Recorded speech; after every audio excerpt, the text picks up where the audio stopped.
Hey everybody, I want to show you guys something in Dynamo real quick. I'm waiting for a update to happen inside of Nime, which is a tool that I'm using currently for a project at work, and it's taking forever. So I figured I'd jump into Dynamo and show you guys something, a really cool view extension that I find pretty helpful, and that's the TuneUp view extension that you see over here.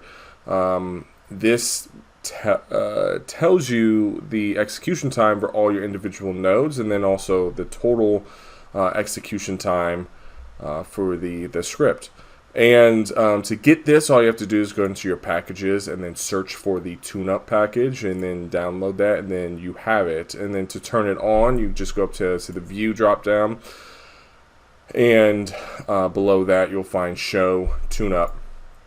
I think it's an incredible view extension. I think it's really helpful for scaling up scripts because obviously you want the scripts to run as quickly as possible, and so when you give it to somebody, it's fast for them. They're not waiting an hour, and this gives you the ability to identify certain things and find the certain nodes that are slower than others, and then it allows you then to try to speed them up or build them in a different way. As an example of that, there was a piping script that put these model groups or these model families all over the place for piping, just to show where they were going through floors, and for isometrics. And computationally, there was a part of that script that was really heavy, and a tool like TuneUp was able to tell us exactly where that was, and then we could address those specific nodes in a different way. In that example, instead of using like Revit elements and stuff, we used bounding boxes and just flat surfaces, and we were able to speed up the script by a lot. But a script like, a view extension like this can tell you exactly where those nodes are slowing down and where you can go in and fix it. It can also give you the total run times. I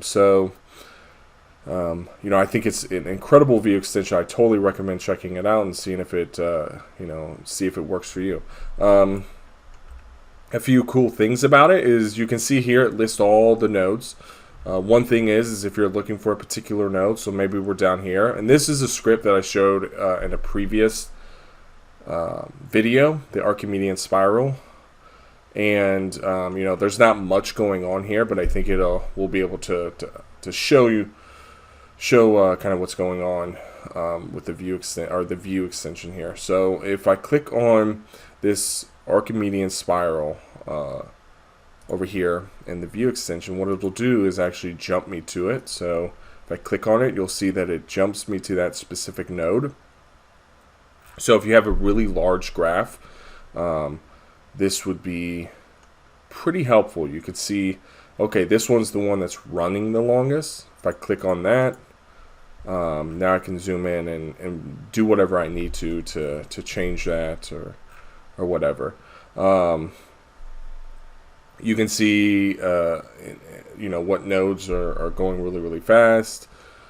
Something else to mention is that there's a force re-execute node up here, and if we run that, it'll force execute all of these. And so if I just add like a code block here real quick, and what we'll do is just put everything inside of a list, and so there's just a NURBS curve here.